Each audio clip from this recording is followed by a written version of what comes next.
ജ്ഞാനയോഗത്തിനുള്ള നിഷ്ഠ, അറിവ് നേടുക എന്ന്. എന്താണ് അറിവ് നേടുക? അപ്പൊ നമ്മള് ഗ്രന്ഥത്തിലുള്ള അറിവ് ആണോ യഥാർത്ഥ അറിവ്? ഹിന്ദുവിനൊരു കാഴ്ചപ്പാടുണ്ട്, മതങ്ങൾക്കൊരു കാഴ്ചപ്പാടുണ്ട്. മതങ്ങളുടെ കാഴ്ചപ്പാട് പ്രകാരം ഖുർആൻ ഇസ്ലാം മതവിശ്വാസ പ്രകാരം ഒരു ചോദ്യങ്ങൾക്കും മേലെയാണ്. അവിടെ ചോദ്യം പാടില്ല, ചോദ്യം ചെയ്യാതെ വിശ്വസിക്കും. നിങ്ങൾ ഖുർആനെ വിമർശിച്ചാൽ സൗദി അറേബ്യ, താലിബാൻ, പാകിസ്ഥാൻ അടക്കം തലവെട്ടിയവർ. ഒരു വിമർശനം പാടില്ല. മതഗ്രന്ഥത്തിൽ വിമർശനങ്ങൾ പാടില്ല. മതഗ്രന്ഥങ്ങൾ എന്ന് പറഞ്ഞാൽ ദൈവം നേരിട്ടിറക്കിയതാണ് എന്ന് അവർ വിശ്വസിക്കുന്നു. വിശ്വസിക്കാൻ എല്ലാവർക്കും സ്വാതന്ത്ര്യമുണ്ട്. പക്ഷെ വിശ്വാസം ലോകത്തിൽ പ്രശ്നങ്ങൾ ഉണ്ടാക്കുമ്പോൾ ആ വിശ്വാസം ചോദ്യം ചെയ്യപ്പെടുന്നു എന്ന് മാത്രം. എന്നാൽ ഹിന്ദു വിശ്വസിക്കുന്നത് എങ്ങനെയാ? അനന്ത വികാസ സാധ്യതയുള്ള ബുദ്ധിയോടൊത്ത മനുഷ്യന്റെ ജ്ഞാനത്തെ പ്രകാശിപ്പിക്കുന്ന ഉപകരണങ്ങളാണ് ഗ്രന്ഥങ്ങൾ. ജ്ഞാനം പ്രകാശിച്ചു കഴിഞ്ഞാൽ ഗ്രന്ഥങ്ങൾ അപ്രസക്തങ്ങളാണ്. ആത്യന്തികമായി ജ്ഞാനം പ്രകാശിച്ചു കഴിഞ്ഞാൽ പിന്നെ ഭഗവത്ഗീതയും രാമായണവും വായിച്ച് കളിക്കരുത്, വിട്ടേക്കണം ഇതിനെ. മനസ്സിലായല്ലോ? അപ്പം ഗുരു, ഗ്രന്ഥം എല്ലാം ആത്യന്തികമായ നമ്മുടെ ജ്ഞാനത്തെ, അറിവിനെ പ്രകാശിപ്പിക്കുന്ന ഉപകരണങ്ങളാണ്. ഇതാണ് ഭാരതം കാണുന്നത്. എന്തൊരു വിശാലമായ കാഴ്ചപ്പാടെന്ന് ആലോചിച്ച് നോക്കൂ. വേദം അനാദിയാണ്. അത് ഒരുപാട് കാലങ്ങളായിട്ട് ഗുരു ശിഷ്യൻ പറഞ്ഞു, ശിഷ്യൻ ഗുരുവായപ്പോ അടുത്ത ആൾക്ക് പറഞ്ഞു. അതിനെ കൃഷ്ണദ്വൈപായനൻ നമുക്ക് വേണ്ടിയിട്ട് നാലായിട്ട് വിഭജിച്ചു. പക്ഷേ അതുപോലും ആത്യന്തികമായ സത്യമാണ് അതിൽ പറഞ്ഞത്. ഇത് ഈ പുസ്തകത്തെ കെട്ടിപ്പിടിച്ച് അതിന്റെ അപ്പുറവും ഇപ്പുറവും ഇല്ല എന്ന് പറയുന്നവരല്ല. ആത്യന്തികമായ സത്യത്തെ അറിയുന്നതാണ് ജ്ഞാനയോഗ വ്യവസ്ഥിതി. എന്താണ് ആത്യന്തികമായ ശരി? അത് നിസാരമായ വീട്ടിലൊരു വിഷയം മുതൽ വലിയ ഗഗനമായ തത്വചിന്ത വരെ ആത്യന്തികമായ ഒരു ശരി ഉണ്ടാവും. എവിടെയും ഒരു ശരി ഉണ്ടാവും. രണ്ടുപേർ തമ്മിൽ ഒരു പ്രശ്നം നടന്നാൽ അതിനിടയിൽ ഒരു കൃത്യമായ ശരി ഉണ്ടാവും. അതില് ഒരു തെറ്റും ഉണ്ടാവും. പ്രശ്നമാണെങ്കിൽ അതിലൊരു തെറ്റും ഉണ്ടാവും, അതിലൊരു ശരിയും ഉണ്ടാവും. ആ ശരിയാണ് ആത്യന്തികമായ സത്യം. ആ ശരി, ആ ജ്ഞാനയോഗ വ്യവസ്ഥിതി, അറിവിനെ നേടുക. ആ അറിവ് ജീവിതത്തിലെ എല്ലാ പ്രതിസന്ധികൾക്കും നമുക്ക് ഉപകരിക്കണം. അതാണ് മൂന്നാമത് ഭഗവാൻ പറയുന്ന ജ്ഞാനയോഗ വ്യവസ്ഥിതി. ദാനം. നാലാമത്തെ ദാനമാണ്. ദാനത്തെ പലപ്പോഴും ധർമ്മമായിട്ട് തെറ്റിദ്ധരിച്ചിരിക്കുന്ന ആളുകൾ പറയുന്നത് ഇങ്ങനെയാണ്: വീട്ടിലാരെങ്കിലും വന്നാൽ ധർമ്മം കൊടുക്കണോ? ധർമ്മം കൊടുക്കരുത്. ധർമ്മം കൊടുക്കാവോ? ചിദാനന്ദപുരി സ്വാമികൾ എപ്പോഴും പറയും, നിങ്ങൾ വേറെ എന്ത് വേണം കൊടുത്തോളൂ, എന്ത് കൊടുക്കരുത്? ധർമ്മം കൊടുത്തോളൂ. ധർമ്മം നിങ്ങളെ കയ്യിൽ വേണ്ടതാ. ഇതങ്ങ് കൊടുത്താൽ എങ്ങനെയാ? ജഗതസ്ഥിതി കാരണം, ഈ ലോകത്തിന്റെ നിലനിൽപ്പിന് കാരണമാകുന്ന ടോട്ടൽ മൂല്യങ്ങളുടെ പേരാണ് ധർമ്മം. ധർമ്മം ഒരു ആൾക്കുണ്ടാവാൻ ഒരാൾ ഒരു മതവും പഠിക്കണ്ട. ചില ആളുകൾ പറയും മതമാണ് ധർമ്മം, മതത്തിലൂടെ മാത്രമേ ധാർമ്മിക ബോധമുണ്ടാവൂ. വിട്ടിത്താണ്. നിരീശ്വരവാദിയായ ഒരു വ്യക്തി, ഒരു ദൈവത്തിൽ വിശ്വസിക്കുന്നില്ല, ഗീതയിലും ഖുറാനിലും ബൈബിളിലും എല്ലാം നിഷേധിക്കുന്ന വ്യക്തി കണ്ണൂരിലെ റോഡ് സൈഡിൽ നിൽക്കുകയാണ്. രാമായണവും മഹാഭാരതവും എല്ലാം കലക്കി കുടിച്ച ഒരു വ്യക്തി തൊട്ടടുത്ത് നിൽക്കുന്നു. 2 വയസ്സുള്ള ഒരു കുട്ടി വന്നിട്ട് ഈ യുക്തിവാദിയോടും ഇയാളോടും പറയുകയാണ്, ഭക്ഷണം കഴിച്ചിട്ട് 2 ദിവസമായി, എന്തെങ്കിലും തരണേ ഏട്ടാ എന്ന് പറഞ്ഞാൽ ഈ യുക്തിവാദിയുടെ ഉള്ളിൽ അനുകമ്പ, കാരുണ്യം, ദയ ഉണ്ടാകുമോ? ഉണ്ടാവില്ലേ? ഉണ്ടാവും. അപ്പൊ ഇത് മതം കൊടുത്തതാണോ അനുകമ്പ, ദയം, കാരുണ്യം? ഇല്ല. അത് നൈസർഗികമാണ്, ഇൻബോണാണ്. ഓരോ മനുഷ്യന്റെ ഉള്ളിലും സത്യം, ധർമ്മം, സ്നേഹം, നീതി, ദയ, സഹതാപം, കാരുണ്യം, ആർദ്രത തുടങ്ങിയ വികാരങ്ങളുണ്ട്. അത് മതത്തിന്റെ കോൺട്രിബ്യൂഷൻ അല്ല, അത് ജന്മന ഉള്ളതാണ്. പക്ഷെ ഇതിനെ വളർത്തുവാൻ നിങ്ങൾക്ക് ഓരോന്നും വളരുമ്പോഴാണല്ലോ അല്ലേ? നമ്മളെ കുട്ടികൾ പഠിക്കുന്നു, പക്ഷെ കളക്ടർ ആവണമെങ്കിലോ സ്പെഷ്യൽ കോച്ചിങ് വേണം. നമ്മുടെ കുട്ടികൾക്ക് പഠിക്കുന്നുണ്ട്, പക്ഷെ 8ാം ക്ലാസ് മുതൽ സ്പെഷ്യൽ കോച്ചിങ് കൊടുക്കുന്ന കുട്ടിക്കാണ് സിവിൽ സർവീസ് പരീക്ഷ എഴുതിയിട്ട് IAS-ഉം IPS-ഉം കിട്ടുന്നത്. പഠിക്കലല്ല അവർക്ക് പഠിക്കാം. ഇതുപോലെ നമ്മളെ ഉയർത്തുവാൻ നമുക്ക് മതഗ്രന്ഥങ്ങളൊക്കെ ആവശ്യമാണ്. അതുകൊണ്ട് ധർമ്മം എന്ന് പറയുന്നത് ടോട്ടൽ മൂല്യങ്ങളാണ്. ഈ ലോകത്തെ ഇങ്ങനെ പിടിച്ചു നിർത്തുന്ന ടോട്ടൽ മൂല്യങ്ങൾ. ഈ മൂല്യങ്ങൾക്ക് വിരുദ്ധമായിട്ട് പ്രവർത്തിക്കുന്ന ആളുകൾ, ഇപ്പൊ താലിബാൻ മൂല്യങ്ങൾക്ക് വിരുദ്ധമാണ്. അവിടെ ഒന്നിനും സ്വാതന്ത്ര്യമില്ല. സ്ത്രീകൾ പുറത്തിറങ്ങരുത്, സ്കൂളിൽ പോകരുത് എന്നൊക്കെ പറയുമ്പോൾ അത് ടോട്ടൽ ലോക വ്യവസ്ഥിതിക്കെതിരാണ്. ആണും പെണ്ണും എന്ന് പറയുമ്പോൾ പെണ്ണ് പുരുഷന്റെ കൃഷിസ്ഥലമാണ് എന്ന് പറയുന്ന രീതിയിലേക്ക് കാര്യങ്ങൾ വരുമ്പോൾ അവിടെ ആ വ്യവസ്ഥിതി തന്നെ തെറ്റിപ്പോകുന്നു. അപ്പൊ ലോകത്തെ മൊത്തം കോർത്തിണക്കുന്ന ധാർമ്മിക ബോധം, എന്റെ വീട്ടിൽ ആളില്ലാത്ത സമയത്ത് എന്റെ അയൽക്കാരൻ എന്റെ വീട്ടിൽ കയറി മോഷ്ടിക്കാൻ പാടില്ല എന്ന് അയാൾ ചിന്തിക്കുന്നത് പോലീസ് പിടിക്കുമെന്ന പേടി കൊണ്ടല്ല. ഞാൻ കോടതിയിൽ പോയിട്ട് എന്നെ ശിക്ഷിക്കുമെന്ന പേടി കൊണ്ടാണോ നമ്മൾ തൊട്ടടുത്ത വീട്ടിൽ മോഷ്ടിക്കാത്തത്? ഒരിക്കലുമല്ല. ചെയ്യാൻ പാടില്ല എന്ന ധാർമ്മിക ബോധം ഓരോ മനുഷ്യന്റെയും ഉള്ളിൽ അന്തർലീനമാണ് എന്നതുകൊണ്ടാണ്. അപ്പൊ ധർമ്മം എന്താണ്? ധർമ്മത്തിന്റെ ഈ ധർമ്മത്തെ ഈ അരയാലിനോട് ഉപമിച്ചാൽ ഇതിലൊരു ഇലയുടെ പേരാണ് ദാനം. ധർമ്മത്തെ ഈ ഒരു മഹാവൃക്ഷത്തോട് ഉപമിച്ചാൽ ഇതിലെ ഒരു ഇലയുടെ വില മാത്രമേ ഇതിനുള്ളൂ, ദാനത്തിനുള്ളൂ. പക്ഷെ ദാനം ചെയ്യണം. എങ്ങനെയാണ് ദാനം ചെയ്യേണ്ടത്? പാത്രമറിഞ്ഞ് വിളമ്പണം. പാത്രമറിഞ്ഞ് വിളമ്പണം. ഞങ്ങൾ കഴിഞ്ഞ മാസം പ്രയാഗയിൽ പോയ സമയത്ത് ഞങ്ങളുടെ വണ്ടി ബ്ലോക്ക് ചെയ്തു. കുറെ പിള്ളേർ, നമ്മളെ ഭിക്ഷാടനത്തിലുള്ള കുറെ മക്കള് വണ്ടി ബ്ലോക്ക് ചെയ്തു. ഇവർക്ക് പൈസ കൊടുക്കാതെ ഇവർ വണ്ടി വിടില്ല. മനസ്സിലായല്ലോ? ഓട്ടോയുടെ മുമ്പിൽ ഇവർ കയറിയാണ് നോക്കും. നമ്മൾ എന്ത് ചെയ്യും? ഇപ്പൊ 10 രൂപ കൊടുക്കും. അപ്പൊ നമ്മുടെ കൂട്ടത്തിൽ ഒരാൾ 100 രൂപ കൊടുത്തു. ഒരാൾക്ക്, ചെറിയ കുട്ടിക്ക് 100 രൂപ. ഈ 100 രൂപയും കൊണ്ട് അവൻ ഓടുകയാണ്. ഓടുന്ന സ്ഥലം ഏതാണെന്ന് ഞാൻ നോക്കുമ്പോ ഇവന്റെ അച്ഛന്റെ അമ്മയുടെ അടുത്തേക്കാണ് കൊണ്ടുപോകുന്നത്. അച്ഛൻ ഏകദേശം സൈഡായിട്ടാണുള്ളത് മൊത്തത്തില്. അപ്പൊ ഇത് എന്തിനു ഉപയോഗിക്കും? വെള്ളടിക്കാൻ, മദ്യത്തിന് ഉപയോഗിക്കുന്നതാണ് മിക്കവാറും ഈ പണം. അത് പാത്രമറിഞ്ഞല്ല നമ്മൾ എന്ത് ചെയ്യുന്നത്? വിളമ്പിയത്. അപ്പൊ ദാനം കൊടുക്കുമ്പോൾ അർഹമായ പാത്രത്തിലേക്കാണ് ദാനം കൊടുക്കേണ്ടത്. ഇന്നലെ പറഞ്ഞു നമ്മൾ അന്നദാനം. നമ്മൾ എന്താ പ്രാർത്ഥിക്കേണ്ടത്? അന്നം ദാനമായിട്ട് ആരെങ്കിലും കൊടുക്കുമ്പോൾ അവിടെ പോയി ഭക്ഷിക്കുവാനുള്ള അവസ്ഥയിൽ നിന്ന് ഭഗവാനെ എന്നെ കരകയറ്റണമേ. ഇത് അന്നദാനത്തിന് ബെൻസ് കാറിൽ ആള് വരുന്നത് ആലോചിച്ചു. അന്നം ദാനമായിട്ട് അതിന് പേര് മാറ്റിക്കൊള്ളൂ. അമൃതൂട്ട്. ഇപ്പൊ ഒരുവിധ ആളുകളൊക്കെ പേര് മാറ്റില്ലേ, അമൃതൂട്ട് അങ്ങനെയുള്ള പേരുകളിലേക്ക് മാറി. അന്നം ദാനമായിട്ട് കൊടുക്കേണ്ട ആളുകൾ ധാരാളമുണ്ട് സമൂഹത്തിൽ. ധാരാളം ആളുകൾ അന്നം ദാനമായിട്ട് അർഹിക്കുന്നവരുണ്ട്, നമ്മുടെ സമൂഹത്തിലുണ്ട്. അവർക്ക് കൊടുക്കണം. ദാനം ജീവിതത്തിന്റെ ഭാഗമായിരിക്കണം. അവിടെയാണ് നമ്മുടെ ശ്രീകൃഷ്ണ ഭഗവാൻ പറയുന്നു നമ്മളോട്, നീ നിന്റെ സമ്പാദ്യം അതിന്റെ 30% ആണ് ദാനം ചെയ്യേണ്ടത്. അങ്ങനെയാണ് 1000 രൂപ കിട്ടിക്കഴിഞ്ഞാൽ ഞാൻ 300 രൂപ കൊടുക്കാനാണോ പറയുന്നത്? അങ്ങനെയല്ല. നിന്റെ ജീവിതം, നിന്റെ കുടുംബം സമ്പൽ സമൃദ്ധമായി ജീവിച്ചതിനു ശേഷം നിനക്ക് വരുന്ന പണത്തിൽ നിന്ന് 30% നീ നരയജ്ഞത്തിനും ഭൂതയജ്ഞത്തിനും പഞ്ചമഹായജ്ഞങ്ങൾ അറിയില്ലേ, ഇതിനു വേണ്ടി നീക്കി വെക്കുമ്പോഴാണ് നീ യഥാർത്ഥ ദാനം ചെയ്യുന്നത്. പഞ്ചമഹായജ്ഞം ബ്രഹ്മയജ്ഞം, പഠിപ്പിക്കുക. അപ്പോ ഈ അറിവിനെ പ്രദാനം ചെയ്യുന്നതിൽ നിന്റെ ദാനം വേണം. നിങ്ങൾ പൈസ കൊടുക്കുന്നവരല്ലേ, പലതിനും പൈസ കൊടുക്കുന്നവരല്ലേ? ഈ അറിവിനെ കൊടുക്കുന്നവർക്ക് പണം കൊടുക്കണം. ആചാര്യന്മാർക്ക് പണം കൊടുക്കണം. ബ്രാഹ്മണർക്ക് പണം. പണ്ട് ബ്രാഹ്മണർക്ക് പശു ഇങ്ങനെ പറയുന്നില്ലേ? ഈ ബ്രാഹ്മണൻ എന്ന് പറയുമ്പോൾ ആളുകൾ തെറ്റിദ്ധരിച്ചു, നമ്പൂതിരി, ബ്രാഹ്മണ മേധാവിത്വം എന്നൊക്കെ പറഞ്ഞിട്ട്. അങ്ങനെയല്ല. ബ്രഹ്മതത്വം അറിയുന്നവനാരോ ബ്രാഹ്മണൻ. സാത്വികസ്യ സത്വപ്രധാനസ്യ ബ്രാഹ്മണസ്യ ശമ ദമ ഇത്യാദീനി കർമാണി എന്ന് ബ്രാഹ്മണനെ നിർവഹിച്ചിട്ടുണ്ട്. ശമം, ദമം, ഇന്ദ്രിയങ്ങളെയും മനസ്സിനെയും നിയന്ത്രിക്കുവാൻ കഴിയുള്ള ക്ഷമാശീലം, ബുദ്ധിശക്തിയുള്ള, സൂക്ഷ്മ ബുദ്ധിയുള്ളവൻ, കൂർമ്മ ബുദ്ധിയുള്ളവൻ, കാര്യങ്ങൾ എളുപ്പത്തിൽ മനസ്സിലാക്കുന്നവൻ, അവന്റെ പേരാണ് ബ്രാഹ്മണൻ. അവരല്ലേ സത്യത്തിൽ ലോകത്തെ ലീഡ് ചെയ്യുന്നത്. അറിവുള്ളവരാണ് ലോകത്തെ ലീഡ് ചെയ്യുന്നത്. ആൽബർട്ട് ഐൻസ്റ്റീനെ കുറിച്ച് നമ്മൾ കേട്ടിട്ടില്ലേ? നമ്മൾ കേട്ടിട്ടുണ്ട്. APJ അബ്ദുൽ കലാമിനെ കുറിച്ച് കേട്ടിട്ടില്ലേ? നമ്മൾ എന്തുകൊണ്ടാണ് കേൾക്കാൻ കാരണം? അവിടെ തലച്ചോറാണ്. അല്ലാതെ APJ അബ്ദുൽ കലാം മറ്റേ മുഹമ്മദ് അലിയെ പോലെ ഫുൾ മസിലായിരുന്നു അല്ല. അവിടെ അവൻ ലീഡ് ചെയ്ത്. അപ്പൊ ബ്രാഹ്മണനാണ് അവരെല്ലാം തന്നെ. അപ്പൊ നമ്മൾ ബ്രഹ്മയജ്ഞം അറിവിനെ കൊടുക്കുന്നവർക്കും അറിവിനെ കൊടുക്കാനുമുള്ള ഏർപ്പാട് ചെയ്യണം. അപ്പൊ ഇവിടെ സുരക്ഷ ചെയ്തുകൊണ്ടിരിക്കുന്ന അതാണ്. ബ്രഹ്മയജ്ഞത്തിന്റെ ഭാഗമാണ് നമ്മുടെ ഈ സത്സംഗമെല്ലാം. പല ആശയങ്ങൾ പല ആളുകൾ വന്നിട്ട് നമ്മൾ ചർച്ച ചെയ്യുന്നു, പലതും നമ്മൾ മനസ്സിലാക്കുന്നതാണ് ബ്രഹ്മയജ്ഞം. രണ്ടാമത്തേതാണ് ദേവയജ്ഞം. അമ്പലത്തിൽ പൈസ കൊടുക്കണം. അല്ലാതെ ഇതെങ്ങനെയാണ് നിലനിൽക്കുക? ക്ഷയാത് പ്രായതേ ഇതി ക്ഷേത്ര. ക്ഷയത്തിൽ നിന്നും എന്നെ രക്ഷിക്കുന്നതാണ് ക്ഷേത്രം. ആരാണ് ക്ഷേത്രത്തിൽ നിലനിർത്തുക? ഭക്തനാണ്. ദൈവത്തിന് ഒരു അമ്പലത്തിന്റെ ആവശ്യമില്ല. നമ്മൾ അമ്പലം പണിത് ആർക്ക് വേണ്ടിയിട്ടല്ല? ദൈവത്തിന് വേണ്ടിയിട്ടല്ല, നമുക്ക് വേണ്ടിയിട്ടാ. ആദ്യം ഭക്തനാണോ മൂർത്തിയാണോ ഉണ്ടായത്? ആദ്യം മൂർത്തിയല്ലെന്നേ, ആദ്യം ഭക്തനല്ലേ ഉണ്ടായത്. പിന്നെ മൂർത്തിയെ നമ്മൾ ആരോപിച്ചതല്ലേ അതിൽ. നമ്മളൊരു കല്ലിലാണ് ഗുരുവായൂരപ്പനെ ആരോപിച്ചത്. അതുകൊണ്ടാണ് അതിനെ വിഗ്രഹം എന്ന് വിളിച്ചത്. വിശേഷേണ ഗ്രാഹ യതി ഈതി വിഗ്രഹ. വിശേഷേണ എന്നെ ഗ്രഹിപ്പിക്കുന്നത് വിഗ്രഹം. കണ്ണൂർ ടൗണിൽ നിന്ന് ഞാൻ 3 നിറത്തുള്ള തുണികൾ വാങ്ങി പോലീസ് സ്റ്റേഷന് മുന്നിൽ പോയി കത്തിച്ചു. ഇതിന് കുഴപ്പമുണ്ടോ? ഒരു കുഴപ്പമില്ല. കണ്ണൂരിൽ നിന്ന് 3 തുണികൾ വാങ്ങി, അതൊരു ദേശീയ പതാകയായിരുന്നു, പോലീസ് സ്റ്റേഷന് മുന്നിൽ പോയി കത്തിച്ചു. എന്തൊരു പ്രശ്നമുണ്ടോ? ഉണ്ട്. അടുത്ത പ്രഭാഷണത്തിൽ എന്താ ഞാൻ ഉണ്ടാവില്ല. 2 കൊല്ലം കഴിഞ്ഞാലേ ജയിലിൽ നിന്ന് ഇറങ്ങാൻ പറ്റുള്ളൂ. എന്താ സംഭവിച്ചത്? ആദ്യം കത്തിച്ചത് സെപ്പറേറ്റ് ആയിട്ടായിരുന്നു ഈ 3 തുണി. വെവ്വേറെ കത്തിച്ചു. വെള്ളത്തുണിയും പച്ചത്തുണിയും കാവി തുണി വെവ്വേറെ കത്തിച്ചു, ഒരു കുഴപ്പമില്ല.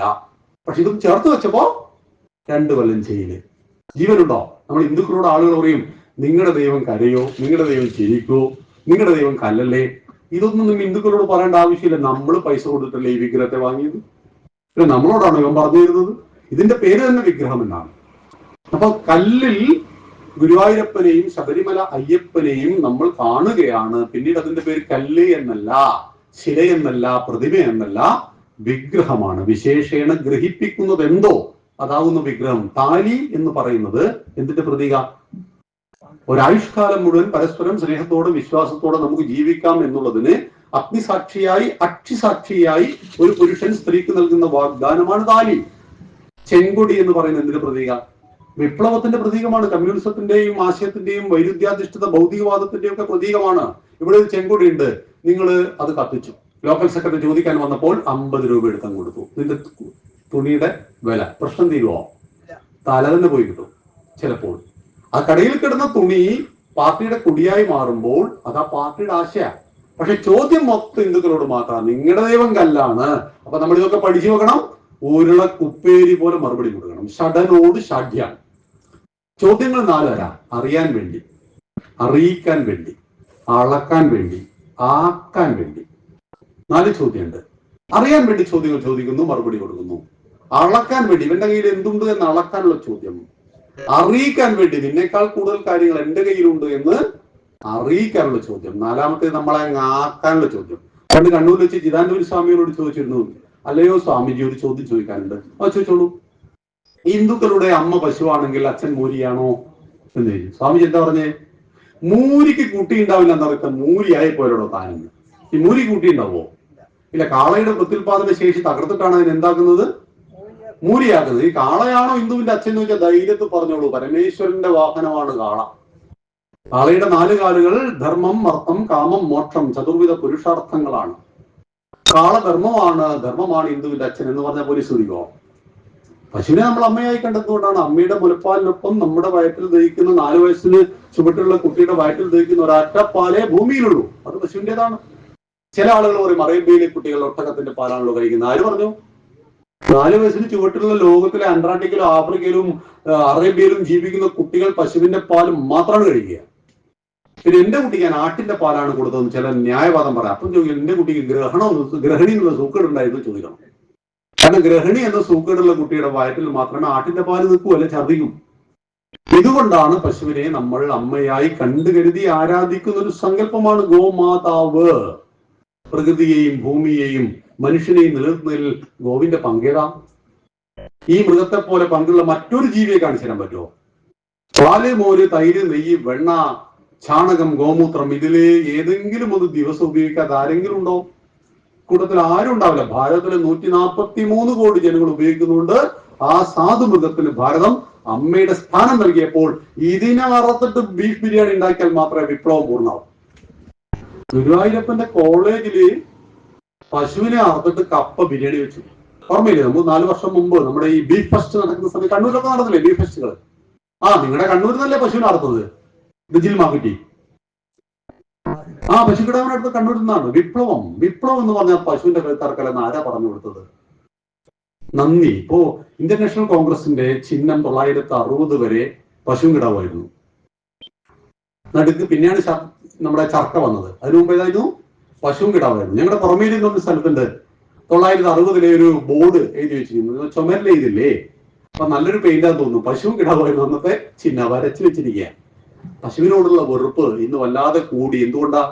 ഹിന്ദുക്കൾ അതിനെ ആരാധിക്കുന്നു, സ്നേഹിക്കുന്നു. അതുകൊണ്ടാണ് ഇസ്കോണിന്റെ ആലയിൽ കയറിയിട്ട് ഇസ്ലാമിക ഭീകരന്മാർ ബംഗ്ലാദേശിൽ ആരെയാ തല്ലിക്കൊന്നത്? പശുവിനെ തല്ലിക്കൊല്ലുമ്പോൾ നമുക്ക് വല്ലാത്ത ഫീലിംഗ് ഉണ്ടാവുമെന്ന് അവനറിയാം. അതുകൊണ്ടാണ് അവരെന്ത് ചെയ്യുന്നത്? നമ്മുടെ വൈകാരിക ഭാവത്തിൽ. അതുകൊണ്ടാണ് ഈ ഇസ്ലാമിക ഭീകരന്മാർ 700 കൊല്ലക്കാലം ഭാരതം ഭരിച്ച സമയത്ത് ക്ഷേത്ര അറ്റാക്ക് ചെയ്തത്. അയോധ്യയും കാശിയും മധുരയും അടക്കം 3000 ക്ഷേത്രങ്ങൾ തകർത്ത് പള്ളികളാക്കുകയും 10,000-40,000 ക്ഷേത്രങ്ങൾ തകർത്തുകയും ചെയ്യുന്നതുകൊണ്ടാണ് ഈ നാട്ടിൽ ഒരു വീട് പൊളിച്ചാലുള്ളതിനേക്കാൾ 10,000 ഇരട്ടി ഫീലിംഗ് ഈ ക്ഷേത്രത്തിൽ ഉണ്ടാവില്ലേ? കാരണം വീട് വ്യക്തിയുടേതാണ്, ക്ഷേത്രം പൊതുവാണ്. അപ്പൊ നമ്മുടെ ധർമ്മത്തിനും നമ്മുടെ സംസ്കാരത്തിനും ഒരു പണി തരുവാനുള്ള ഏറ്റവും വലിയ വഴിയാണ് അതിന്റെ ആസ്ഥാനത്തെ അറ്റേക്ക് ചെയ്യുക എന്നുള്ളത്. അത് നമ്മൾ പറഞ്ഞു വന്നതാണ്. ദാനത്തെ കുറിച്ചാണ്. ദാനം മനസ്സിലായല്ലോ. നമ്മുടെ ജീവിതത്തിൽ ദാനത്തിന് സ്ഥാനമുണ്ടാവണം. അടുത്തത് ദമം. ദമം എന്ന് പറഞ്ഞാൽ ഇന്ദ്രിയങ്ങളുടെ നിഗ്രഹമാണ്. വലിയ പണിയാണ്. ഇപ്പൊ ഷുഗറുള്ള ഒരാളുടെ മുന്നിൽ ലഡു വെച്ചാലുള്ള അവസ്ഥ ഒന്ന് ആലോചിച്ച് നോക്കൂ. അയാൾക്ക് ലഡു വളരെ ഇഷ്ടമാണ്, പക്ഷേ എന്ത് ചെയ്യാൻ പറ്റില്ല, ലഡു കഴിക്കാൻ പറ്റില്ല. അയാൾ എന്ത് ചെയ്യും? ഇന്ദ്രിയങ്ങളെ ഇങ്ങനെ നിയന്ത്രിക്കും, പിടിച്ചു വെച്ചുകൊണ്ട് നിയന്ത്രിക്കും. അതുകൊണ്ട് ഷുഗർ രോഗികൾക്ക് പായസത്തിനോടൊക്കെ വളരെ താല്പര്യം. അവരുടെ മുന്നിൽ കൊണ്ടുപോയിട്ട് ദയവായിട്ട് എന്ത് ചെയ്യും, നിങ്ങൾ പായസം കൊണ്ടുപോയിട്ട് വെക്കരുത്. കാരണം ചില പ്രോബ്ലംസ് ഒക്കെ ഉണ്ട്, ഷുഗർ കൂടുമ്പോൾ ഉണ്ടാകുന്ന പ്രോബ്ലംസ് ഒക്കെ വലുത് തന്നെയാണ്. അപ്പൊ അവിടെയാണ് ഇന്ദ്രിയങ്ങളുടെ നിഗ്രഹം. ഭഗവാൻ പറയുന്നു, ഇന്ദ്രിയങ്ങളെ നിഗ്രഹിക്കുവാൻ കഴിയണമെങ്കിൽ വളരെ പണിയാണ്, വളരെ വളരെ ബുദ്ധിമുട്ടുള്ള കാര്യമാണ്. വെറുപ്പ് പിടിക്കുമ്പോഴേക്ക് നമ്മുടെ കൈ വിറക്കാറുണ്ട് ഇല്ലേ, കാല് വിറക്കും, നല്ല വെറുപ്പ് പിടിക്കും ഇല്ലേ. അപ്പൊ എന്തുകൊണ്ടാണ്? നമുക്ക് നമ്മുടെ ക്രോധത്തെ നിയന്ത്രിക്കാൻ കഴിയാത്തതുകൊണ്ട് ഇന്ദ്രിയങ്ങൾ അതനുസരിച്ച് പ്രവർത്തിക്കുന്നു. കുചേലനെ കണ്ടപ്പോൾ ശ്രീകൃഷ്ണൻ ആനന്ദാസ്തു പൊഴിച്ചു. ഭഗവാന്റെ കണ്ണിൽ നിന്ന് ആദ്യമായിട്ട് ഒരൊറ്റ പ്രാവശ്യം വെള്ളം വന്നിട്ടുള്ളൂ. അത് എപ്പോഴാ? അത് കരച്ചിലല്ല, ആനന്ദാസ്തുവാണ്. അപ്പൊ സന്തോഷം ഉണ്ടാകുമ്പോൾ ആളുകൾക്ക് അറിയും അല്ലേ, ദുഃഖം ഉണ്ടാകുമ്പോൾ ആളുകൾക്ക് അറിയും. അപ്പൊ നമ്മുടെ ബാഹ്യമായ ഇന്ദ്രിയങ്ങളെ നിയന്ത്രിക്കാൻ വലിയ പണിയാണ്. ദൈവിക ഗുണങ്ങളിൽ അഞ്ചാമത്തേത് ധമം എന്ന് പറയും. ഇന്ദ്രിയങ്ങളെ നിഗ്രഹിക്കുക, ഇന്ദ്രിയങ്ങളെ നിയന്ത്രിക്കുക. ഇന്ദ്രിയങ്ങളെ നിയന്ത്രിക്കാൻ കഴിഞ്ഞാൽ ജീവിതത്തിൽ വലിയ വിജയം ഉണ്ടാകും.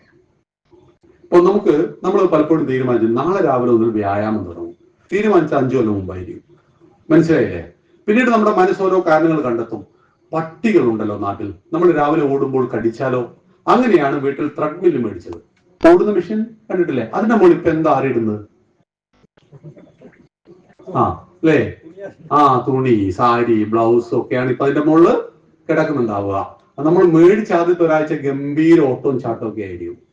കാരണം നമ്മുടെ അടിസ്ഥാനപരമായിട്ട് എല്ലാ മനുഷ്യരും, ഞാനടക്കം, അടിസ്ഥാനപരമായിട്ട് നമ്മുടെ ഉള്ളിൽ ആലസ്യമുണ്ട്, മടിയുണ്ട്. അത് നമുക്ക് ഇഷ്ടമാണ് അങ്ങനെ കിടക്കാൻ അല്ലെ. ഞായറാഴ്ച കൊണ്ടല്ലേ 9 മണിയാന്ന് എണീക്കാൻ. ഒരു രക്ഷയില്ല. സ്കൂളിൽ രാവിലെ 8 മണിക്ക് പോകേണ്ടതല്ലേ അവർ എണീക്കുന്നത്. അടിസ്ഥാനപരമായിട്ട് ഇതാണ് ലോകത്തിന്റെ. പക്ഷെ അതിനെ ജയിക്കുകയാണ് ചെയ്യുന്നത്. ഇന്ദ്രിയങ്ങളെ ജയിക്കുന്നവൻ എന്ത് ചെയ്യുന്നു?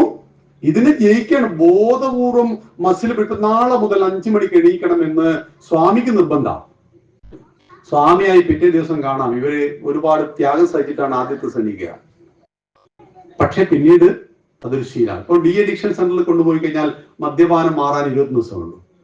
മദ്യത്തെ ആവശ്യപ്പെടുന്ന അയാളുടെ കോശങ്ങൾ, സെല്ലുകൾ പിന്നീട് അത് നശിക്കുന്നത് 20 ദിവസം കൊണ്ടാണ്. പക്ഷെ ശബരിമലക്ക് പോകുമ്പോൾ 40 ദിവസം കൃതാണ്. കള്ളുകൂടി മാറാനും ശബരിമലക്കാണ്. ഞങ്ങളുടെ നാട്ടിൽ ചെറുപ്പക്കാര് മദ്യപിച്ചു കഴിഞ്ഞാൽ ഒരൊറ്റ നേർച്ചയാണ്, അടുത്ത വർഷം ഇവൻ എന്ത് ചെയ്യും?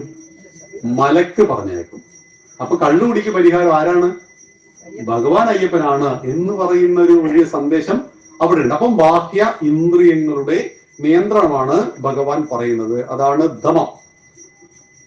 യജ്ഞം, സ്വാധ്യായം, യജ്ഞമാണ് അടുത്ത്. യജ്ഞം എന്താണ്? നമ്മൾ കണ്ടിട്ടില്ലേ, ഹിന്ദുക്കളെ എപ്പോഴും കളിയാക്കാറുണ്ട് ആളുകൾ. ഒരു 1500 രൂപ വിലയുള്ള നെയ്യ് കൊണ്ടുപോയിട്ട് എവിടെ വെക്കുക?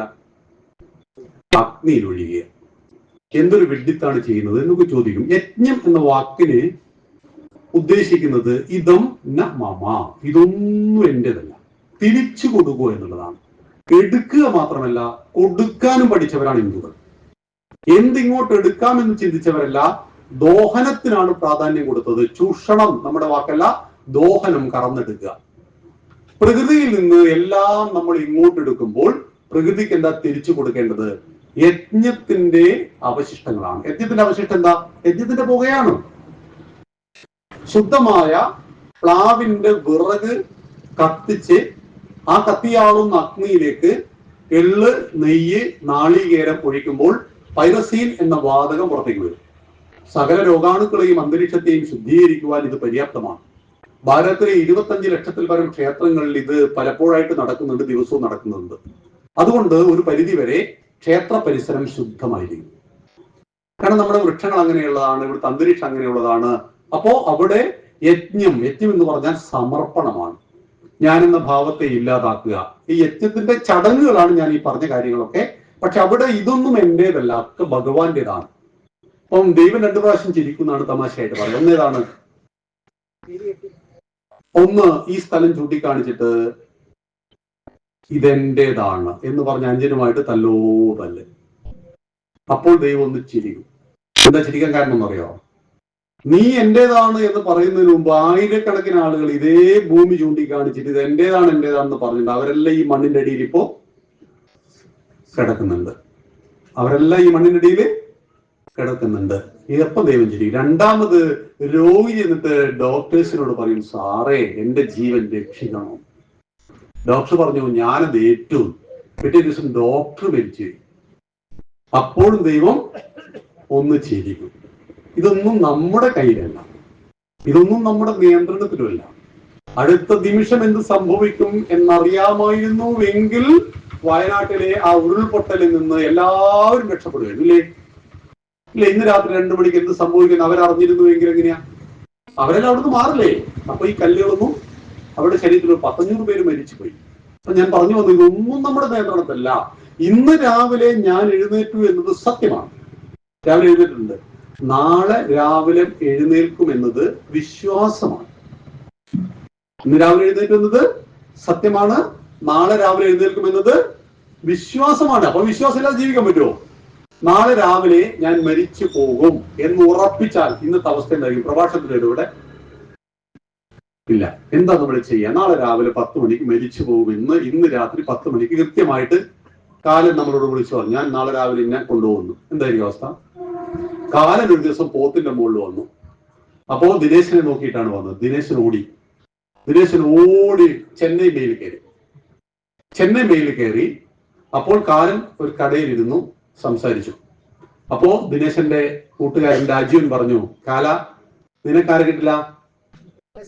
ദിനേശനെ കിട്ടില്ല. അവൻ ചെന്നൈ മെയിലിന് കയറി. അതെ, ചെന്നൈയിലെ ട്രാക്കിലാണ് അവൻ മരിക്കേണ്ടത്.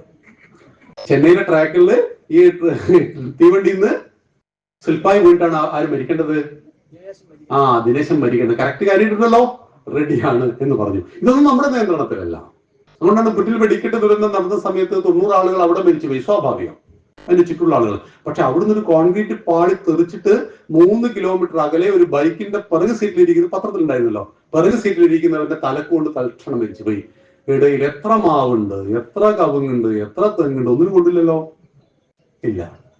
അപ്പൊ ഇതൊന്നും നമ്മുടെ നിയന്ത്രണത്തിലല്ല എന്ന് മനസ്സിലാക്കുമ്പോഴാണ് ഈ കാര്യങ്ങൾ നമുക്ക് ആഴത്തിൽ മനസ്സിലാവുക.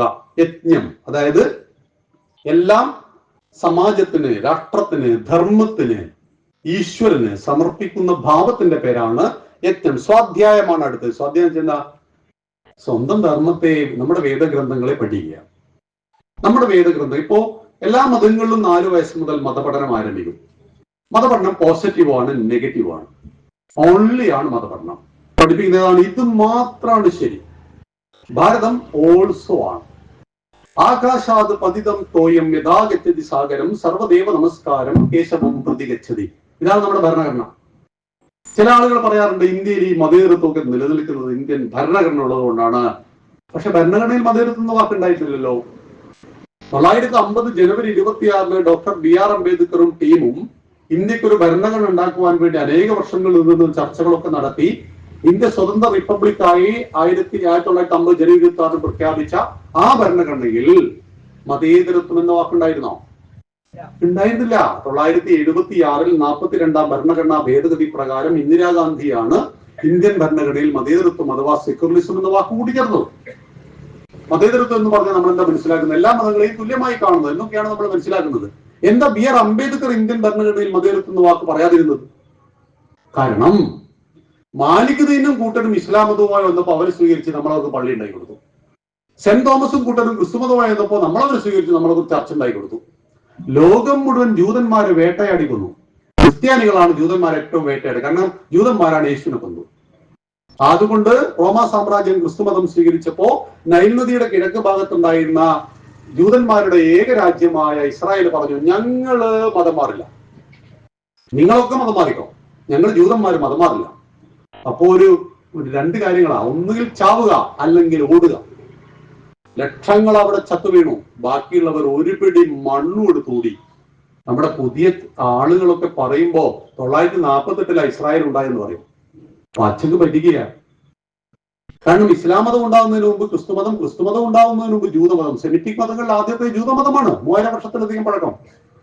ഈ ജൂതന്മാർ സ്വന്തം മണ്ണ് വിട്ട് ഓടി 2000 വർഷം എന്ന് വെച്ചാൽ ഒരു തലമുറ ചുരുങ്ങിയത് 30 വർഷമാണ് കണക്കാക്കുക. അപ്പൊ 66 തലമുറ ലോകത്തിന്റെ നാനാഭാഗങ്ങളിൽ അഭയാർത്ഥികളായി ജീവിച്ചപ്പോഴും ഈ മണ്ണ് കൈമാറി. എന്നെങ്കിലും ഒരു ദിവസം വാഗ്ദത്ത ഭൂമിയിൽ നമ്മൾ എത്തും, ഇസ്രായേലിലെത്തും. ഈ മണ്ണ് തിരിച്ചു കൊണ്ടുപോകണം. അച്ഛൻ മോന് കൊടുത്തു, മോൻ അതിന്റെ മോന് കൊടുത്തു. ഇങ്ങനെ തലമുറകൾ കൈമാറി വന്ന് ഏറ്റവും കൂടുതൽ ജൂതന്മാര് പോയത് അന്ന് ജർമ്മനിയിലാണ്. 2ാം ലോക മഹായുദ്ധത്തിൽ നമ്മുടെ ഗ്യാസ് ചേമ്പറിൽ കൊന്നുകളഞ്ഞു 60 ലക്ഷം ആളുകളെ. ശ്വാസം മുട്ടിച്ചാ കൊന്നുകളഞ്ഞത്. ഒരു പെട്ടിയിലേക്ക് ആളുകൾ കയറ്റുക, ബ്ലോക്ക് ചെയ്യുക, വാതകം നിറക്കുക, ശ്വാസം മുട്ടിച്ച് കൊന്നുകളയുക. അവരോടൊന്നും ആർക്കും സിമ്പതി ഇല്ല. ഹമാസിനോടാണ് സിമ്പതി. ഇപ്പോഴും സിമ്പതി ആരോടാ കേരളത്തില്? ഹമാസിനോട്. അങ്ങനെ 2ാം ലോക മഹായുദ്ധത്തിൽ ജൂതന്മാർ സഖ്യസേനക്കൊപ്പം ചേർന്ന് യുദ്ധം ചെയ്ത് പ്രവർത്തിച്ചു. അന്ന് അമേരിക്ക പറഞ്ഞു, ഞങ്ങളുടെ അധികാരത്തിൽ വന്നാൽ, ഞങ്ങൾ ഈ യുദ്ധത്തിൽ വിജയിച്ചാൽ നിങ്ങൾക്ക് ഇസ്രായേൽ ഉണ്ടായിരുന്നു. സായിപ്പിനൊരു പ്രത്യേകത ഉണ്ട്. വാക്ക് പറഞ്ഞ റെഡിയാ അല്ലേ? പിറകു കുത്തുന്ന പരിപാടിയില്ല, എല്ലാം സ്ട്രൈറ്റ്. സായിപ്പ് ജെന്റിൽമാനാണ്. നമ്മളെ അടിമകളൊക്കെ ആക്കി ഭരിച്ചെങ്കിലും ജെന്റിൽമാനാണ്. തോപ്പിക്കൽ പരിപാടിയിൽ ഇങ്ങനെ ബെൽറ്റ് ബോംബ് പൊട്ടിക്കുക, ട്രെയിനിൽ വന്ന് പൊട്ടിക്കുക, ഈ പരിപാടി ഒന്നും അവന്റെ കയ്യിലില്ല. വരും ഒസാമാബില്ലാതെ അതിനെ തേടി പാകിസ്ഥാനിൽ പോയിട്ട് അവനെ കൊന്നിട്ട് നേരെ കടലിൽ വലിച്ചെറിഞ്ഞു. ഇതാണ് പൗരുഷം. അപ്പൊ അവര് പറഞ്ഞു, ഞങ്ങൾ ബ്രിട്ടനും അമേരിക്കയും സഖ്യസേനയും ജർമ്മനിയാണ് ഒരു ഭാഗത്ത്. ജർമ്മനിയുടെ കൂടെ ആദ്യം സോവിയറ്റ് റഷ്യ. അപ്പൊ സോവിയറ്റ് റഷ്യയെ ഹിറ്റ്ലർ ആക്രമിച്ചു. ഇയാൾക്ക് വകതിരിവില്ല. അതോടുകൂടി സോവിയറ്റ് റഷ്യ സഖ്യസേനയുടെ ഭാഗത്തായി. പിന്നെ അനായാസേന ജർമ്മനി പരാജയപ്പെട്ടു. ഇയാൾ സൂയിസൈഡ് ചെയ്തു. അല്ലെ, ഹിറ്റ്ലർ ആത്മഹത്യ ചെയ്തു. അതോടുകൂടി 2ാം ലോക മഹായുദ്ധത്തിൽ സഖ്യസേന വിജയിക്കുകയും വാഗ്ദത്ത ഭൂമി 48 മെയ് 14-ാം തീയതി ഇസ്രായേൽ ഉണ്ടായി കൊടുക്കുകയും ചെയ്തു. ലോകത്തിന്റെ നാനാഭാഗങ്ങളിൽ ഓടയിൽ ജീവിച്ച ഇസ്രായേലി സമൂഹം ആ മണ്ണുമെടുത്ത് തിരിച്ചു വന്നു. ആലോചിച്ചു, 2000 കൊല്ലക്കാലം സ്വന്തം മണ്ണ് നഷ്ടപ്പെട്ട് ലോകത്തിന്റെ നാനാഭാഗങ്ങളിൽ അഭയാർത്ഥിയായി ജീവിച്ച ഈ സമൂഹത്തിന്റെ രാഷ്ട്രപ്രേമം അവരിന്ന് പഠിക്കണം. കൊടുത്തത് ചുട്ടുപൊള്ളുന്ന മരുഭൂമി, പച്ചപ്പ് എന്ന് പറഞ്ഞ സാധനം അവിടെ ഇല്ല. ഇവരെല്ലാവരും വന്നു. ചുറ്റും 11 ഇസ്ലാമിക രാജ്യങ്ങൾ, ഇപ്പൊ 19ആണ്, 11 ഇസ്ലാമിക രാജ്യങ്ങളാണ്. അവരെല്ലാം ഒറ്റക്കെട്ടായി ജൂതനെ കൊല്ലണം. ക്രിസ്ത്യാനികൾ അപ്പോഴേക്കും ജൂതനായിട്ടുള്ള പ്രശ്നങ്ങൾ അവസാനിപ്പിച്ചു. ജൂതനെ കൊല്ലുവാൻ ഇവര് തയ്യാറായിട്ട് എല്ലാവരും ഫൈറ്റിംഗ്. ജൂതന്റെ മുന്നിൽ വീണ്ടും ഒരു ചോദ്യം, ഓടണമോ ചാകണമോ? അവർ പറഞ്ഞു, ഇനി ഓട്ടയില്ല, ചാകുന്നുവെങ്കിൽ മാതൃഭൂമിയിൽ കിടന്ന്. ആ ഒരൊറ്റ ഇച്ഛാശക്തിയിൽ നിന്ന് 10 കൊല്ലം കൊണ്ട് അവർ തിരിച്ചടിച്ചു. 76-ൽ 6 ദിവസത്തെ യുദ്ധം ഉണ്ടായിരുന്നു. അറേബ്യയിലെ മുഴുവൻ രാജ്യങ്ങളായിട്ട് നിലംപരിശായി കളഞ്ഞു. കരുത്ത് അവരാണ് ലോകത്തെ പഠിപ്പിച്ചത്. മരുഭൂമിയിൽ ആപ്പിൾ കൃഷി ചെയ്യുന്ന ആളുകളാണ്. ടെക്നോളജി, നോബൽ പ്രൈസിൽ പകുതിയിലേറെ, ഒരു 40% ജൂതന്റേതാണ്. നിങ്ങൾ ഇന്ന് കാണിക്കുന്ന മൊബൈൽ ഫോണിന്റെ ഉപജ്ഞാതാക്കൾ ഇവന്മാരാണ്. ഫേസ്ബുക്കും വാട്സപ്പും എല്ലാം ഇവരുടെ കോൺട്രിബ്യൂഷനാണ്. അത്ര ബുദ്ധിശാലികളാണ്. ഞാൻ പറഞ്ഞു വന്നത്, രാഷ്ട്രത്തോടുള്ള നമ്മുടെ പ്രേമം ഇതെല്ലാം ഇവിടെ കണ്ടുപഠിക്കണം. തെറ്റായ ധാരണകളാണ് പലപ്പോഴും ഹിന്ദുക്കൾക്ക് പാസ് ചെയ്യുന്നത്.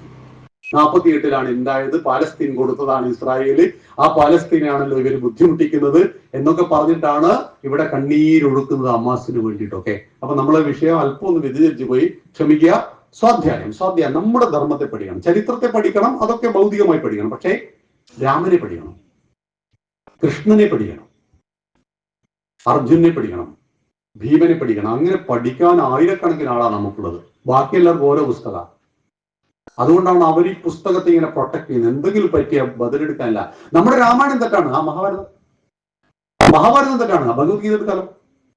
ഇനി ഇത് മൊത്തം തെറ്റാണ്. അപ്പൊ 18 പുരാണം മൊത്തം തെറ്റാണോ? ശരി, 108 ഉപനിഷത്ത്, 4 വേദം, 5 ഉപവേദം, 6 വേദാംഗം, 18 പുരാണം, 108 ഉപനിഷത്ത്, 64 കലകൾ, 2 ഇതിഹാസം, അർത്ഥശാസ്ത്രം, കാമശാസ്ത്രം, മൊത്തം നിങ്ങളെ ചിറക്കൽ പഞ്ചായത്ത് മൊത്തം ഉണ്ട് നിരത്തി വെച്ചാൽ. അത്ര ഗ്രന്ഥങ്ങളായി ഹിന്ദുവിന്. എത്രയാ പുസ്തകങ്ങൾ! മറ്റുള്ളതിന് ആകെയുള്ള ഓരോ പുസ്തകമാണ്. അതുകൊണ്ടാണ് ഭയക്കുന്നത്. ആ പുസ്തകത്തിൽ തെറ്റുകൾ സംഭവിക്കാൻ പാടില്ല എന്ന് വാശി പിടിക്കുന്നത്. പുസ്തകത്തിൽ തെറ്റ് സംഭവിച്ചാൽ എന്താ? കുത്തിക്കളഞ്ഞ പോലെ മനുഷ്യരുണ്ട്. സിമ്പിൾ അല്ലേ കാര്യങ്ങൾ, ഇല്ലേ? നമ്മൾ അങ്ങനെയല്ലേ? പെൻസിൽ, നമ്മുടെ മുമ്പ് പെൻസിലില്ലേ, പെൻസിലിന്റെ പിറകിൽ എന്തുണ്ടാവും? റബ്ബർ ഉണ്ടാവും. എന്തിനാണ് പെൻസിലും റബ്ബറും ഒന്നിച്ചെന്ന്? തെറ്റിട്ടാകുമ്പോ മായ്ച്ചു കളയണം, പുതിയത് എഴുതണം. സിമ്പിളായ കാര്യമാണ്. ഇതിനൊക്കെയാണ് വാശി പിടിച്ച് ആടെ തലയിറക്കുന്നത്. ആലോചിച്ചു നോക്കൂ, ഹിന്ദുവിന്റെ ഒരു വിശാല കാഴ്ചപ്പാട്, അനന്ത വികാസ സാധ്യതയുള്ള ബുദ്ധിയോടൊത്ത മനുഷ്യന്റെ ജ്ഞാനത്തെ പ്രകാശിപ്പിക്കുന്ന ഉപകരണങ്ങളാണ് ഗ്രന്ഥങ്ങൾ. ജ്ഞാനം പ്രകാശിച്ചാൽ ഗ്രന്ഥങ്ങൾ അപ്രസക്തങ്ങളാണ്. അതുകൊണ്ട് പ്രിയപ്പെട്ട ഹിന്ദുക്കളെ, നമ്മളെല്ലാ ദിവസവും 1/2 മണിക്കൂർ സ്വാധ്യായം വേണം. പഠിക്കോ? നമ്മുടെ ഏതെങ്കിലും ജ്ഞാനപ്പാനയോ, ഹരിനാമകീർത്തനം, ഭഗവത്ഗീത, രാമായണം. ഇനി നമ്മുടെ അമ്മമാരെല്ലാം മത്സരിച്ച് നാരായണീയം. പക്ഷെ അവിടെ നാരായണീയത്തിൽ ഈ പറയുന്ന ശമം കാണുന്നില്ല കേട്ടോ, മത്സരമായിപ്പോയി. ഞാൻ കൊച്ചിയിൽ ഒരു പരിപാടിക്ക് രാമായണ ഈ നാരായണീയ യജ്ഞത്തിന് പോയ സമയത്ത് 2 ടീം തമ്മിൽ വലിയ വാശിയാണ്. നാരായണീയം വായിച്ച് ഞങ്ങൾ വായിച്ചിട്ടാണ് നന്നായത്, അവര് വായിച്ചിട്ട് തീരെ നന്നായില്ല എന്നൊക്കെ പറഞ്ഞിട്ട്. നാരായണീയം എന്ന് പറഞ്ഞു കഴിഞ്ഞാൽ ഭഗവാൻ നാരായണനെ അറിഞ്ഞ് മനസ്സിനെ ശാന്തമാക്കേണ്ടതാ. പക്ഷെ ഇത് വായിച്ചിട്ട് ഇങ്ങനെ പ്രക്ഷുബ്ധമായി കൊണ്ടിരിക്കുക. ഇങ്ങനെ മത്സരിക്കാനല്ല പറഞ്ഞത്. ഏതെങ്കിലും ഒരു ഗ്രന്ഥം നമുക്ക് ഇഷ്ടപ്പെട്ടത് ഒന്ന് തെരഞ്ഞെടുത്ത് പഠിക്കുക. കലപ്പിൽ വായിക്കരുത്. എല്ലാം ഒന്നിച്ചങ്ങ് വിഴുങ്ങിക്കളയെന്ന് പറഞ്ഞാൽ ദഹിക്കൂല. മനസ്സിലായല്ലോ? പതുക്കെ പതുക്കെ നമുക്ക് സിമ്പിളായിട്ട് മനസ്സിലാവുന്ന രാമായണമാണ്. രാമായണ തത്വവിചാരം ചെയ്യണം. അച്ഛന്റെ വാക്ക് പാലിക്കാൻ മോനെന്തിനാ കാട്ടു പോകുന്നത്? അപ്പോൾ പുത്രൻ ആരാണെന്ന് പഠിക്കണം. നരകത്തിൽ നിന്നും പിതാവിനെ ത്രാണനം ചെയ്യിക്കുന്നവൻ പുത്രൻ ഓർ പുത്രി. അച്ഛന്റെ അഭിമാനം മകന്റെ അഭിമാനമാണ്. അച്ഛന്റെ വാക്ക് മകന്റെ വാക്കാണ്. മാതാപിതാക്കളെ നരകത്തിൽ പതിക്കാതെ സംരക്ഷിക്കുന്നവരാണ് മക്കൾ. ഇന്ന് മാതാപിതാക്കൾ നരകത്തിൽ ജീവിക്കുന്നത് വലിയൊരു ശതമാനം മക്കളെ കൊണ്ട്, വലിയൊരു ശതമാനം നരകത്തിൽ ജീവിക്കുന്നുണ്ട്. അപ്പോൾ രാമനെ പഠിപ്പിക്കണം. അതിന്റെ തത്വത്തെ ആണ്. ഒരു മഹാസാമ്രാജ്യം കൈവെള്ളയിൽ വന്നു ഒരു ചെലവുമില്ലാതെ അമ്മ റെഡിയാക്കി കൊടുത്തതാ. കയ്യേ ഒരു ദിവസം ഭരതൻ ആ കസേരയിൽ ഇരുന്നിട്ടില്ല. അർഹമല്ലാത്തിടത്ത് ഒരു നിമിഷം നിൽക്കരുത്, ഇരിക്കരുത്. നമ്മളെ വേണ്ടാത്തടത്ത് ഒരു നിമിഷം കയറി ഇരിക്കരുത് കേട്ടോ. നമുക്ക് സ്ഥാനമില്ലാത്തടത്ത് ഒരിക്കലും നിൽക്കാൻ പാടില്ല. അപ്പോൾ പറയണം, തെറ്റണം. രാജാവില്ലാത്ത രാജ്യത്ത് ഒരിക്കലും വാസയോഗ്യമല്ല. രാജാവ് ഭരണാധികാരി ഇല്ലാത്ത രാജ്യത്ത് വാസയോഗ്യമല്ല. മനസ്സിലായില്ലേ? ഇങ്ങനെ ഒരുപാട് ചാണക്യന്റെ നീതിശാസ്ത്രങ്ങളൊക്കെ ഉണ്ട്. അപ്പൊ സ്വാധ്യായമാണ് എന്ന് വെച്ചാൽ എല്ലാ ദിവസവും കുറച്ച് സമയം നമ്മുടെ ധർമ്മത്തെ അറിയണം. അടുത്തത് തപസ്സാണ്. അടുത്തത് ആർജവമാണ്. എന്താണ് തപസ്? ഒരു നമ്മുടെ യുവതിയുവാക്കളുടെ ഒരു ക്യാമ്പ് നടന്നുകൊണ്ടിരിക്കുക. അപ്പൊ ഒരു 35 വയസ്സുള്ള ഒരു ലേഡി ഉണ്ട്. അവരോട് ചോദിച്ചു, രാമായണൊക്കെ വായിക്കാറുണ്ടോ? അതിന് എനിക്ക് പ്രായമായോ? ഒരു ഹിന്ദു സ്ത്രീയുടെ ചോദ്യമായി ഇത്.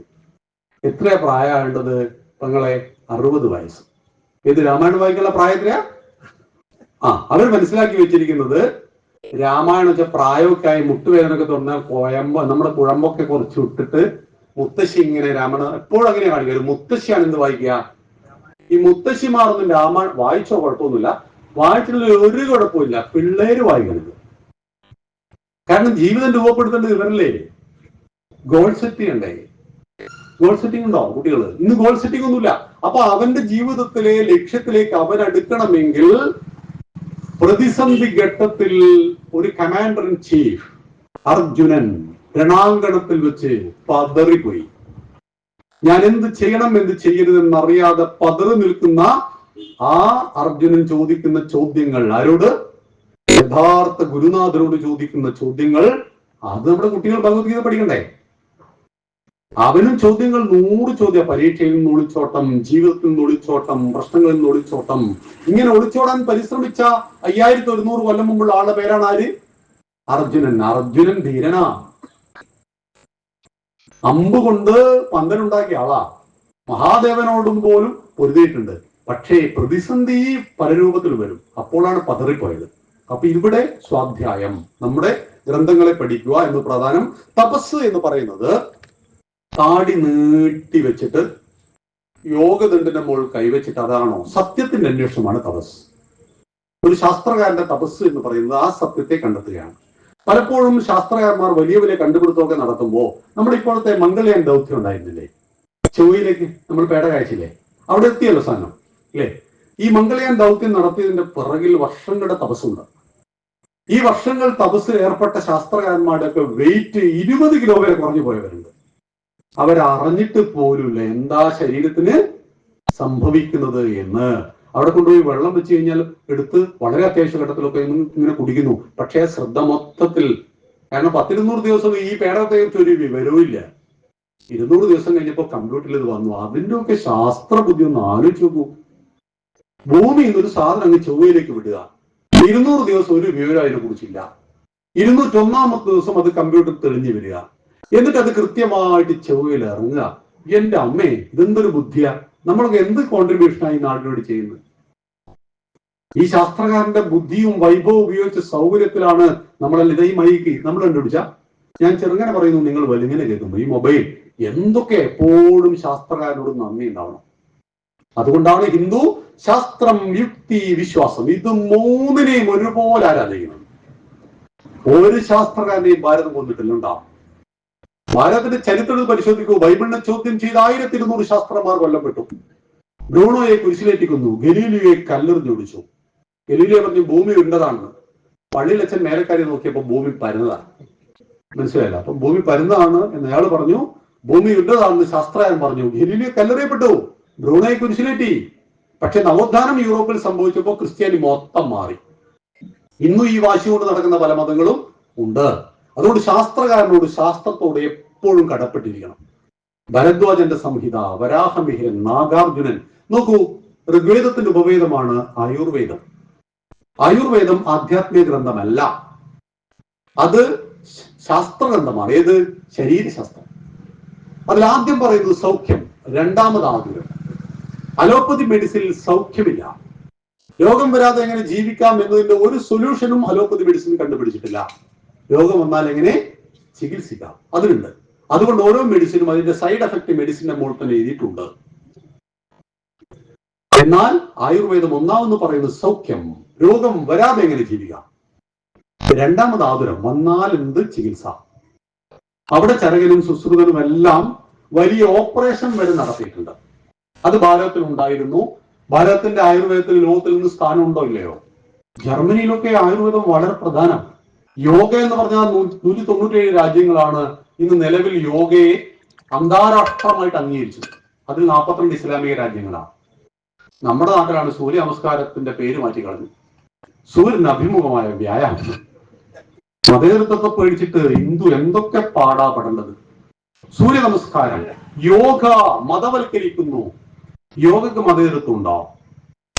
യോഗ പതഞ്ജലി മഹർഷി കണ്ടുപിടിച്ച, പതഞ്ജലി എന്ന ഹിന്ദു സന്യാസിയുടെ കോൺട്രിബ്യൂഷനാണ് ഇത്. പതഞ്ജലി യോഗസൂത്ര.